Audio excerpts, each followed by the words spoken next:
প্রিয় আবু সাইদ বুলেটের বিপরীতে বিশ্বাস বাজি রেখেছিলেন। বিশ্বাস করে বুক পেতে দিয়েছিলেন।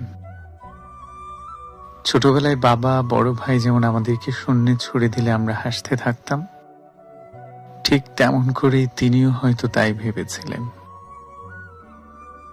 একই মানচিত্রে থেকে একই আলো বাতাসে বেড়ে ওঠে, একই ভাষায় কথা বলে যে কিনা আমাদেরই কারো বাবা ভাই, যার উপাধি রক্ষাকারী, সেই মানুষ কি করে বুকে বুলেট ছুটতে পারে?